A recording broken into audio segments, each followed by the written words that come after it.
મિત્રો ભાગ પહેલામાં બીજો પાઠ પત્ર વ્યવહારની અંદર જોઈએ છીએ। પહેલા ભાગમાં બે પાઠ પૂરા કર્યા આપણે। સરકારી વિભાગો, જાહેર ઉપયોગી સેવાઓ તથા સ્થાનિક સેવાઓ સંસ્થાઓ સાથેના પત્ર વ્યવહાર। તો અહીં જુદા જુદા પ્રકારની સરકારી કચેરીઓ છે, નગરપાલિકા છે, એસટી નિગમ છે, ટેલિફોન સેવા છે, પાણી વ્યવહાર છે, ડ્રેનેજ વ્યવહાર છે। તો એવી જાહેર ઉપયોગી સેવાઓ તથા સ્થાનિક સંસ્થાઓ સાથેના પત્ર વ્યવહાર, નગરપાલિકા, કોર્પોરેશન, આ બધા સાથેના પત્ર વ્યવહાર હવે આપણે આમાં જોવાનો છે। અહીંયા આપણે હવે આ પત્ર વ્યવહારને જોઈએ છીએ। વ્યાપારિક સંસ્થાઓને સરકારી વિભાગો, જાહેર ઉપયોગી સેવાઓ તથા સ્થાનિક સંસ્થાઓ સાથેનો પત્ર વ્યવહાર કરવાની જરૂરિયાત વારંવાર થતી હોય છે। આ પ્રકારના પત્ર વ્યવહાર માટે જે તે વિભાગના હોદ્દાને અનુરૂપ કાર્યવિધિ પ્રમાણે ખાતા અનુસાર પત્રમાં સંબોધન અને લખાણ કરવાનું હોય છે। તદુપરાંત સેવાઓ અને સુવિધાઓ સત્વરે મળે તેના માટે જે તે વિભાગના નિયમો અને કાયદા અનુસાર અભિગમ દાખવવો જોઈએ। જે બાબત માટે પત્ર લખવાનો છે તે અંગેનો ખ્યાલ હોવો જરૂરી છે। અભ્યાસના હેતુથી આ પ્રકારના પત્ર વ્યવહારને 3 વિભાગોમાં વહેંચી શકાય। તો અહીંયા આપણે આ પત્ર વ્યવહારને 3 વિભાગમાં વહેંચ્યો છે। સરકારી વિભાગો સાથેનો પત્ર વ્યવહાર, જાહેર ઉપયોગી સંસ્થાઓ સાથેનો પત્ર વ્યવહાર અને સ્થાનિક સંસ્થાઓ સાથેનો પત્ર વ્યવહાર। વ્યાપારિક પેઢીઓને આ ત્રણેય સંસ્થાઓ સાથે કોઈને કોઈ જરૂરિયાત બાબતે પત્ર વ્યવહારમાં ઉતરવું પડે છે, પણ આ પત્ર વ્યવહાર કરતી વખતે કેટલીક બાબતો ધ્યાનમાં રાખવી જોઈએ કે હોદ્દાને અનુરૂપ, કાર્યવિધિને અનુરૂપ, ખાતાનુસાર પત્રમાં સંબોધન અને લખાણ કરવું જોઈએ।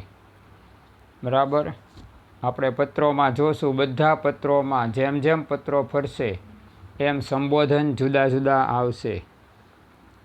બરાબર, તો એ રીતે એ સંબોધનને ધ્યાનમાં રાખી અને પત્ર તૈયાર થતો હોય છે। બીજું, આવી સેવાઓ આપણને સત્વરે મળે તેના માટે જે તે વિભાગના નિયમોને કાયદા અનુસાર અભિગમ દાખવવો જોઈએ। એટલે જે તે વિભાગના કાયદા અનુસાર આપણે એની શૈલીમાં અને એમની જરૂરિયાત અનુસારનો પત્ર પાઠવવો જોઈએ। તો આમ આ પ્રકારના પત્રોના લખાણ જુદા જુદા આવશે, કારણ કે બધામાં જે તે બાબત માટે આપણે પત્ર લખીએ છીએ। અગ્નિશામક વિભાગ છે એટલે જે આગ ઓલવવા માટે બંબાખાનાવાળા છે એને પત્ર લખીએ તો પાછા આપણે ડ્રેનેજ વિભાગને પાછો એવો જ પત્ર લખાતો નથી। બરાબર, તો ત્યાં સંબોધને જુદું અને વિષય વસ્તુ પણ જુદું થઈ જશે। તો આમ દરેક માટે પત્રની શૈલીમાં થોડોક ફેર પડશે અને એના માળખામાં પણ થોડોક ફેર પડશે। તો આપણે અહીં 3 બાબતો સંસ્થાઓ સાથે પત્ર વ્યવહાર કરવાનો છે। તો સરકારી વિભાગ સાથેનો પત્ર વ્યવહાર, સામાન્ય નાગરિક અને વ્યાપારી પેઢી તરીકે સરકારી વિભાગો સાથે જુદી જુદી બાબતો માટે ઘણી વખત પત્ર વ્યવહાર કરવો પડે છે।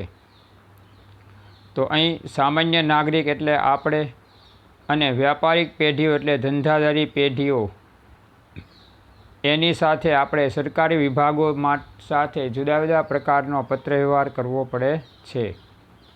કેટલીક સરકારી વિભાગોમાં ઓનલાઈન અરજી કરવાની હોય છે, અત્યારે આ પ્રથા થઈ ગઈ છે। બરાબર, તો મ્યુનિસિપાલિટીમાં છે, કોર્પોરેશન હોય તો એમાં છે, નગરપાલિકા હોય તો એમાં છે।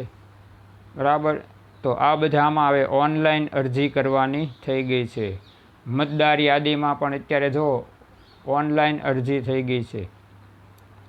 તો વળી કેટલીક બાબતો માટે નિયત કરેલું ફોર્મ ભરવાનું હોય છે। બેંકમાં ને એમાં નિયત કરેલું ફોર્મ ખાતું ખોલાવવા માટે ને એમાં આપણે ભરવું પડે છે। જેને યોગ્ય રીતે ભરીને માગ્યા પ્રમાણેના પુરાવાઓ સાથે જે તે વિભાગમાં જમા કરાવવાનું હોય છે. આધાર કાર્ડ, ફોટા છે, પછી સરનામા માટે એ લોકો રેશન કાર્ડની કોપી પણ માગી શકે. બરાબર, તો આ બધી બાબતો આપણે ધ્યાનમાં લેવી પડે અને એ લોકો જે માગે એ પુરાવાઓ રજૂ કરવા પડે છે. સામાન્ય રીતે વેપારી પેઢીઓને વિવિધ બાબતો માટે નીચે જણાવેલ સરકારી વિભાગો સાથે પત્રવ્યવહાર કરવાની જરૂરિયાત પડતી હોય છે. વેપારી પેઢીઓએ અહીં આ બાબતમાં પત્રવ્યવહાર કરવો હોય તો કઈ કઈ સંસ્થાઓ સાથે કરશે? તો તાર ટપાલ વિભાગ જે પાર્સલની સેવા પણ આપે છે, બરાબર, એની સાથે સંદેશા વ્યવહાર માટે ટેલિફોન વિભાગ માટે એની સાથે પત્રવ્યવહાર. રેલવેમાં આપણે પાર્સલ છે, વસ્તુ મંગાવીએ કે મોકલીએ તો એની સાથેનો પત્રવ્યવહાર. કસ્ટમ અને આયાત નિકાસ વિભાગ, કસ્ટમ વિભાગને આપણે આયાત નિકાસ કરતા હોય તો જરૂરિયાત ઉદ્ભવે છે, બરાબર, તો આપણે આયાત નિકાસ માટેથીનો નંબર મગાવવો પડે છે, તો એની માટે પણ આપણે એની જરૂરિયાત રહેતી હોય છે. પછી વેચાણવેરા અને આવકવેરા વિભાગ, એની સાથે પણ આપણે પત્રવ્યવહાર કરવો પડે છે, કારણ કે આ વિભાગો આપણી સાથે પ્રત્યક્ષ રીતે સંકળાયેલા હોય છે. તો આમ આ વિભાગો સાથે વેપારિક પેઢીઓએ પત્રવ્યવહાર કરવા પડે છે. તો અહીં આપણને પહેલો ભાગ આપ્યો છે, સરકારી વિભાગો સાથેના પત્રો આપેલા છે. પહેલો પત્ર છે, સંસ્થાના સરનામે પોસ્ટ પાર્સલની સમયસર વહેંચણી ન થતી હોવાનો ફરિયાદ પત્ર પોસ્ટ પાર્સલ વિભાગને લખો. એટલે આપણે આ ટપાલ વિભાગને લખવાનો રહેશે, બરાબર. પોસ્ટ પાર્સલ વિભાગ એટલે ટપાલ વિભાગ. તો અહીંયા આપણે જમણી બાજુ આપણું સરનામું લખશું, ઉપર આપણી પેઢીનું નામ વચ્ચે આવશે. જમણી બાજુ આપણું સરનામું, ડાબી બાજુ આપણે જેને પત્ર લખવાનો છે, બરાબર, એ સંસ્થાનું સરનામું આવશે. તો અહીં આપણે પોસ્ટ વિભાગને પત્ર લખીએ છીએ તો લખવું પડે પોસ્ટ માસ્ટર શ્રી, મુખ્ય પોસ્ટ ઓફિસ, જૂના બજાર, ગોધરા. પોસ્ટ પાર્સલની વહેંચણી સમયસર ન થતી હોવા અંગેની ફરિયાદ, બરાબર, તો એ બાબત આ વિષય એમાં દર્શાવશું. તો અહીંયા જો સંબોધનમાં ઉપર પોસ્ટ માસ્ટર શ્રી આવ્યું છે, બરાબર, કારણ કે પોસ્ટ ખાતાને પત્ર લખીએ છીએ આપણે. પછી હવે સાહેબ શ્રીથી આપણે શરૂ કરીએ છીએ. આપના વિભાગની જુદી જુદી સેવાઓ અમને વર્ષોથી પ્રાપ્ત થઈ રહી છે.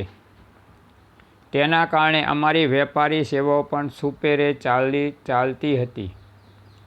પરંતુ છેલ્લા કેટલાક સમયથી અન્ય જગ્યાએથી આવતા પોસ્ટ પાર્સલ અમારા સરનામે સમયસર મળતા નથી. એટલે કે પોસ્ટ પાર્સલની વહેંચણી સમયસર થતી નથી.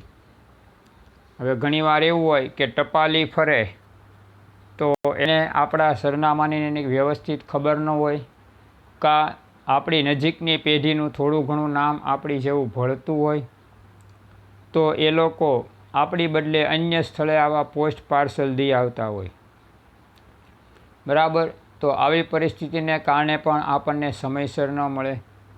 બીજું, પોસ્ટ વિભાગમાંથી તે રેગ્યુલર પાર્સલો એ વહેંચણી માટે મોકલવામાં ન આવતા હોય તો પણ આવું બનવાની શક્યતા રહેતી હોય છે. તો ઘણીવાર આ બધી સેવાઓ આપણને સરળતાથી મળી રહેતી હોય છે, બરાબર, એટલે આપણે મુશ્કેલી પડતી નથી. પરંતુ કેટલીક વાર આવી સેવાઓ નિયમિત મળતી હોય એની પછી જ્યારે શરૂ થાય સેવાઓ, ત્યારે પરિસ્થિતિ એવીથી ઊભી રહે કે આવી સેવાઓ છે એ આપણને નિયમિત નથી મળતી. કાં પોસ્ટમેનની ભૂલ હોય અથવા તો પોસ્ટ ખાતાની અંદર એ ડિસ્પેચ વિભાગની એટલે વહેંચણી વિભાગની ખામી હોય. તો ઘણીવાર આપણા પાર્સલો એમને એમ પડ્યા રહેતા હોય, સમય બાદ આપણને આવા પાર્સલો મળે. તો આ પરિસ્થિતિને હિસાબે આપણને આપણા પોસ્ટ પાર્સલ સમયસર મળતા નથી. આ કારણે અમારા વ્યાપારિક વ્યવહારો ખોરવાઈ જાય છે. હવે અહીંયા જો વ્યાપારિક વ્યવહાર કેમ જાય તો કે પાર્સલની અંદર આપણી પેકિંગ સામગ્રી આવતી હોય, કાચો માલ આવતો હોય, અર્ધ તૈયાર માલ આવતો હોય, તો જ્યાં સુધી આપણને પાર્સલ ન મળે ત્યાં સુધી આપણે એને ઉપયોગમાં લઈ શકીએ નહીં કે ઉત્પાદને ન કરી શકીએ, બરાબર. તો આ કારણથી આપણા વ્યવહારો, વ્યાપારિક વ્યવહારો ખોરવાઈ જાય કે આપણે સામેની વ્યક્તિને નિશ્ચિત સમયે ઉત્પાદન કરીને આપવાનું વચન આપ્યું હોય તો આપણને કાચો માલ જ મોડો મળે, પેકિંગ સામગ્રી જ મોડી મળે તો આપણે એ વસ્તુ સમયસર પહોંચાડી શકતા નથી. તો આ કારણથી આપણને જે માલ સામાન સમયસર મળવો જોઈએ એ મળતો ન હોવાથી વ્યાપારિક પેઢી સાથેના આપણા જે સંબંધો છે એને પણ અસર પહોંચવાની શક્યતા વધી જાય. એટલે આપણા વ્યાપારિક વ્યવહારો ખોરવાઈ જાય. સામેની વ્યક્તિ પછી આપણી ઉપર વિશ્વાસ જ ન કરે, બરાબર. ત્યાર પછી પોસ્ટ પાર્સલની વહેંચણી સમયસર નથી. આ બધા કારણસર આપણને પોસ્ટ અને પાર્સલ સમયસર મળતા નથી. ખૂબ જ અગત્યના અને જરૂરિયાતવાળા દસ્તાવેજો અમારા સરનામે સમયસર ન મળવા અંગે અમે ચિંતિત છીએ. કોઈ વેપારીએ આપણને પોસ્ટમાં બિલ મોકલ્યા હોય અને એમાં જણાવ્યું હોય કે ભાઈ તમે અમને 8 દિવસની અંદર આ નાણાંની ચૂકવણી કરી આપશો. હવે આપણને અઠવાડિયાની બદલે 10 દિવસે પોસ્ટ મળે તો સામેની પેઢીને એમ થાય કે આપણે તો આને ટપાલ દિવસની લખી છે, છતાં એ લોકોનો આપણને કોઈ પ્રત્યુત્તર નથી કે આપણને નાણાંની ચૂકવણી એણે કરી નથી, બરાબર. તો આપણા વેપારિક સંબંધો એને કારણે સાથે બગડશે. તો આ રીતે આપણે કહી શકીએ અગત્યના જરૂરિયાતવાળા દસ્તાવેજો આપણને સમયસર ન પ્રાપ્ત થાય તો આપણી વેપારી પ્રતિષ્ઠાને હાનિ પહોંચી શકે છે. પોસ્ટ વિભાગની આ પ્રકારની બેકાળજીને કારણે વેપારી તરીકેની અમારી વિશ્વસનીયતામાં પણ આંચ આવે છે. તો આ રીતે પોસ્ટ વિભાગની બેકાળજી એટલે કે કાર્ય કરવાની શૈલી, પદ્ધતિ એ ફરી જાય તો ગ્રાહકોને એમાં નુકસાન થતું હોય છે, બરાબર. અને બજારમાં આપણી પ્રતિષ્ઠાને હાનિ પહોંચે કે આ લોકો કોઈ દિવસ સમયસર નાણાંની ચૂકવણી કરતા નથી. પહેલાં કરતા હતા, હમણાં પેઢીનું કામ નબળું બન્યું લાગે છે એટલે આપણને આ લોકો સમયસર કોઈ નાણાંની ચૂકવણી કરતા નથી. તો આ રીતે આપણી વેપારી પ્રતિષ્ઠાને હાનિ ન પહોંચે અને આપણી પેઢીની વિશ્વસનીયતામાં ખામી આવે એવી પરિસ્થિતિ ન સર્જાય માટે આપણે પોસ્ટ ખાતાને આ પત્ર લખવો પડે છે. ઉપરોક્ત ફરિયાદ અંગે તપાસ કરીને સત્વરે જરૂરી પગલાં લેવા આપને નમ્ર વિનંતી છે. તો અહીંયા આ ફરિયાદ દૂર કરવાની છે, બરાબર. તો એ ફરિયાદ દૂર કરવા માટે આપણે એને સત્વરે વિનંતી કરશું કે આ અંગે તપાસ કરી અમને જણાવો કે ભાઈ સાથી અમારા પોસ્ટના પાર્સલો અને પત્રો અમને મોડા મળે છે, બરાબર. અને ફરીથી આવું ન થાય એની તકેદારી લેજો જેથી કરીને અમને આવી મુશ્કેલીનો સામનો ભવિષ્યમાં કરવો પડે નહીં. તો આ રીતે આ પત્ર અહીંયા પૂરો કરીએ. આપનો વિશ્વાસુ બિડાણ આમાં કાંઈ છે નહીં, કારણ કે આપણે કોઈ વસ્તુ નકલ તરીકે મોકલતા નથી એટલે આમાં બિડાણ નહીં હોય. નહીંતર બિડાણ આપણે જે નકલ મોકલીએ એ લખવી પડે છે, બરાબર. સારું. ત્યાર પછી ટેલિફોન બિલમાં બહારગામના કોલ્સ એટલે કે STD કોલ અંગેની માહિતી મોકલવા વિનંતી કરતો પત્ર. ઘણીવાર એવું બને કે ભાઈ શૈક્ષણિક સ્ટાફ આપણા ફોનમાંથી એના રિલેટિવને એને બહારગામના એના ફોન કરવા માંડે તો આપણું ટેલિફોન બિલ વધી જાય કારણ વગરનું, બરાબર. ખરેખર એ લોકો આપણા ફોનમાંથી એવા કોઈ કુટુંબીને ફોન ન કરી શકે, ઓફિશિયલી ફોન હોય કરી શકે, પણ એ લોકો આપણા ફોનમાંથી એનો દુરુપયોગ કરી અને આવા ફોન કરે ત્યારે આપણું ટેલિફોન બિલ વધી જાય. તો આ પરિસ્થિતિ નિવારવા આપણે STD કોલની જુદી માહિતી માગીએ તો આપણને તરત ખબર પડે કે કયા ફોનથી કેટલા ફોન થયા હતા આપણે કરેલા અને બહાર બીજાએ કોઈ કેટલા ફોન કરેલા છે, તો આપણે આ પરિસ્થિતિને આને કારણે અટકાવી શકીએ. એટલે આપણે ટેલિફોન બિલમાં આવા એસટીડી કોલની માહિતી અલગ રીતે મંગાવવી જોઈએ. તો આ સંસ્થા પણ શૈક્ષણિક સંકુલ છે એ આવા ફોનની માહિતી અલગ રીતે મંગાવે છે. તો અહીંયા આપણે જોઈએ તો ટેલિફોન વિભાગને પત્ર છે. જમણી બાજુ આપણું એડ્રેસ, ઉપર હેડિંગ સંસ્થાનું, એની સામે મોબાઈલ નંબર, ફોન નંબર જે લખવો હોય, અને ત્યાર પછી ડાબી બાજુ આપણે જેને પત્ર લખીએ છીએ એ સંસ્થાનું સરનામું. તો અહીંયા જો સંબોધન બદલાયું, સર્કલ ઓફિસર શ્રી થઈ ગયું, બરાબર. BSNL મોતીપુરા મોડાસા. તો અહીંયા આપણે ભારત સંચાર નિગમ લિમિટેડને પત્ર લખીએ છીએ એટલે એ ટેલિફોન એક્સચેન્જ ઓફિસ છે, એના સર્કલ ઓફિસરને પત્ર લખવો પડે. તો અહીંયા આપણે વિષયમાં આગળ જોઈએ એ વિષય દર્શાવવાનો છે. એસટીડી કોલની માહિતી અલગ મેળવવી છે એટલે સંબોધનમાં સાહેબશ્રી, BSNL મોડાસા દ્વારા આપવામાં આવતી જુદી જુદી સેવાઓનો અમે ગ્રાહક તરીકે ઘણા વર્ષોથી લાભ લઈએ છીએ, જેની અમે કદર કરીએ છીએ. હાલ અમે અમારા સંકુલમાં 2 ટેલિફોન કનેક્શન ધરાવીએ છીએ, જેના નંબરો બંને લાઇન પર અમે બહારગામના કોલ્સ, એસટીડી કોલ્સ કરવાની સવલત મેળવેલી છે. સંસ્થા મોટી છે, બરાબર, એટલે એની પાસે 2 ટેલિફોન છે એ 2ના નંબરો દર્શાવવાના રહેશે. તો અહીંયા આ સંસ્થા મોડાસામાં આપવામાં આવતી જુદી જુદી સેવાઓનો એ ગ્રાહક તરીકે ઘણા વર્ષોથી લાભ લે છે. તો એ BSNLની સેવાઓનો લાભ લે છે, એના નિયમિત ગ્રાહક છે અને એ સેવાની કદર કરે છે, કારણ કે એને આવી સેવાઓ નિયમિતપણે પ્રાપ્ત થઈ છે. એટલે એ લોકો પાસે 2 ટેલિફોન કનેક્શનો છે, 2ના નંબર એમાં દર્શાવવા પડશે અને બંને લાઇન ઉપરથી એસટીડી કોલ એટલે બહારગામના કોલ થઈ શકે છે.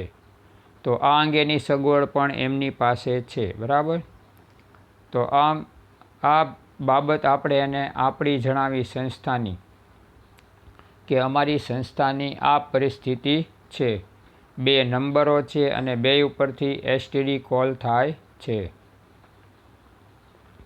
ઉપરોક્ત બંને નંબરો ઉપરથી કરવામાં આવતા બહારગામના કોલ્સની યાદી અમારા ટેલિફોનના નિયમિત બિલ સાથે મોકલવા વિનંતી છે.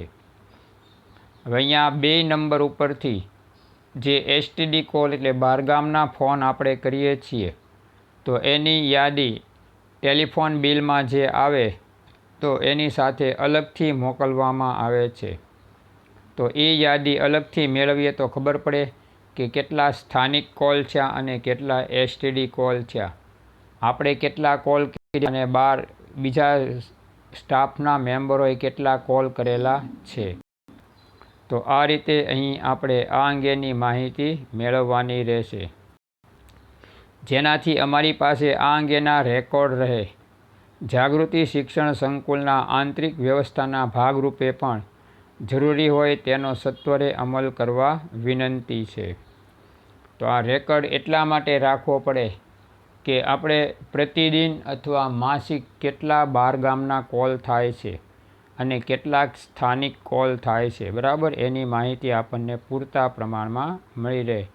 એટલે આપણે આ માહિતી મેળવવા ઈચ્છીએ છીએ અને આપણી આંતરિક વ્યવસ્થાના ભાગ સ્વરૂપે, એટલે જો કોઈ વ્યક્તિઓ ખોટા કોલ્સ આવી રીતે બહારગામમાં પૂછપરછના એના સ્ટાફના કરતા હોય તો એને પણ આપણે અટકાવી શકીએ અને કરકસરના ભાગરૂપે આપણે આપણું ટેલિફોન બિલ ઘટાડી શકીએ. તો આ રીતે આપણે અહીં સર્કલ મેનેજરને આ અંગે આપણે માગણી કરતો પત્ર છે, અલગ બિલની માગણી કરતો પત્ર છે એ લખવાનો રહેશે, જેને કારણે આપણને અલગ માહિતી મોકલી આપે તો આપણને સ્થાનિક અને એસટીડી બે કોલની અલગ અલગ માહિતી મળી શકશે અને આપણે જરૂરી જે કાંઈ પગલાંની જરૂરિયાત છે એ લઈ શકશું. ત્યાર પછી મહત્ત્વનો પત્ર છે, એક જ ટેલિફોન નંબર ઉપર સમાંતર જોડાણો મેળવવાની અરજી કરતો પત્ર ટેલિફોન વિભાગને લખો. હવે મોટી શૈક્ષણિક સંસ્થાઓ હોય ત્યાં બધાયના બાળ મંદિરના, પ્રાથમિકના, માધ્યમિકના, ઉચ્ચતર માધ્યમિકના, કોલેજના આ બધા નંબરો જુદા જુદા રાખવામાં આવે. ટેલિફોન નંબર તો કેટલાય નંબરો યાદ રાખવા પડે બધાએ, પણ આ લોકો શું કરે, એક જ ટેલિફોન નંબર ઉપર સમાંતર જોડાણ મેળવી અને કોડ નંબર આપી દે. ટેલિફોન નંબર એક જ હોય, પછી આપણે કહીએ ભાઈ મારે બાળ મંદિર વિભાગનું કામ છે એટલે તરત જ એ લોકો આપણને એમાં સંસ્થામાંથી ફોન જોડી દે. એ લોકોએ લખ્યું હોય 01, એ જોડે એટલે સીધો એ બાળ મંદિર વિભાગને લાગે. 02 તો કે પ્રાથમિક વિભાગને લાગે. બરાબર, તો નંબર એક જ છે પણ બધી શાખાઓમાં સમાંતર જોડાણ મળેલા છે. બરાબર, તો એને કારણે આપણને અને બહારની વ્યક્તિઓને આમાં સરળતા રહેશે. આપણે પણ જુદા નંબરો યાદ રાખવા પડતા નથી કે બહારની વ્યક્તિઓએ પણ ઝાઝા નંબરો યાદ રાખવા પડતા નથી. તો આ માટે આપણે અધિકારી શ્રી BSNL સુરત રોડ વાપી એને આપણે પત્ર લખવાનો છે. તો અહીંયા સમાંતર જોડાણ જોઈએ છીએ તો વિષયમાં એ બાબત દર્શાવવાની રહેશે કે એક જ ટેલિફોન નંબર ઉપર સમાંતર જોડાણ મેળવવા અંગે સાહેબશ્રી સારથી બિઝનેસ હાઉસ એ વાપીનું પ્રતિષ્ઠિત વ્યાપારિક એકમ છે. GIDC રોડ ઉપર આવેલા અમારા એકમમાં એકમ વહીવટી વિભાગ અને ઉત્પાદન વિભાગ એમ બે વિભાગમાં વહેંચાયેલ છે. આ વિભાગોના કામકાજ અંગે કર્મચારીઓને અન્ય એકમો સાથે અને અન્ય એકમોના કર્મચારીઓને અમારા એકમ સાથે નિયમિતપણે ટેલિફોન દ્વારા વાતચીત કરવી પડતી હોય છે. તો અહીં આ એકમમાં મુખ્ય બે વિભાગ છે, વહીવટી વિભાગ અને ઉત્પાદન વિભાગ. આ બે વિભાગના કર્મચારીઓને કામકાજ અંગે એકબીજા સાથે માહિતીની લેવડ દેવડ કરવી પડતી હોય છે. એવી જ રીતે અન્ય એકમો સાથે પણ માહિતીની લેવડ દેવડ કરવી પડતી હોય છે. તો અન્ય એકમના કર્મચારીઓએ પણ આ એકમના કર્મચારીઓ સાથે માહિતીની લેવડ દેવડ કરવી પડતી હોય છે. તો આ અંગે ટેલિફોનિક વાતચીત કરવી પડે જેથી કરીને કામ ઝડપથી અને સરળતાથી થઈ શકે. તો આ માટે સમાંતર જોડાણ મેળવવા ઈચ્છતા હોય છે. હાલ અમે સારથી બિઝનેસ હાઉસમાં જે એક ટેલિફોન કનેક્શન ધરાવીએ છીએ જેનો નંબર ખાલી જગ્યા છે. આ નંબર માટે આપના ટેલિફોન વિભાગ દ્વારા અપાતી એકથી વધુ સમાંતર જોડાણની સુવિધા મેળવવા માગીએ છીએ. અહીંયા આપણે એને ટેલિફોન નંબર આપી દેવાનો એટલે એ ટેલિફોન નંબર ઉપર આપણને એ સમાંતર ટેલિફોનની સુવિધા પૂરી પાડી શકે.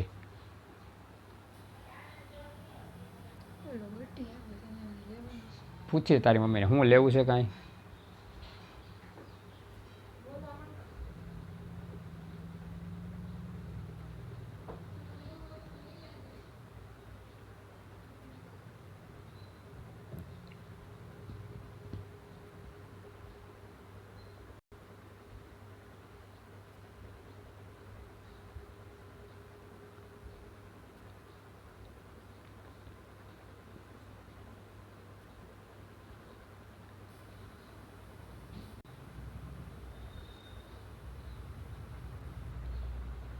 તો આ રીતે અહીં હાલ એ લોકો એક ટેલિફોન નંબર ઉપર અન્ય જોડાણ મેળવવા ઈચ્છે છે. એટલે સમાંતર જોડાણ મળે એટલે પરિસ્થિતિ કેવી થાય, તો કે આવા જોડાણને લીધે બાહ્ય પક્ષકારો સાથે પણ એક જ નંબરને આધારે સંપર્ક સાધી શકાય છે. તો આથી એ લોકો એક જ ટેલિફોન નંબર ઉપર આવા વધુ સમાંતર જોડાણ મેળવવાની ઈચ્છા રાખે છે, જેથી અમારા ટેલિફોનિક દ્વારા થતા વ્યાપારિક વ્યવહારો સરળ અને ઝડપથી કરી શકાય. ઉપરોક્ત સુવિધા આપવા માટે કરવી પડતી જરૂરી કાર્યવાહી કરવા વિનંતી છે. હવે આપણે આ પ્રકારનું સમાંતર જોડાણ મેળવવા ઈચ્છીએ છીએ તો એ લોકોએ નક્કી કરેલી કાર્યવાહી કરવી પડે. એમાં જરૂરી ફોર્મ ભરવા પડે, જરૂરી દસ્તાવેજો જોડવા પડે, એ લોકો કે એ પ્રમાણે ડિપોઝિટ ચૂકવવી પડે વધારાની. બરાબર. તો આ બધી કાર્યવાહી આપણે એ દરમિયાન કરવી પડે છે.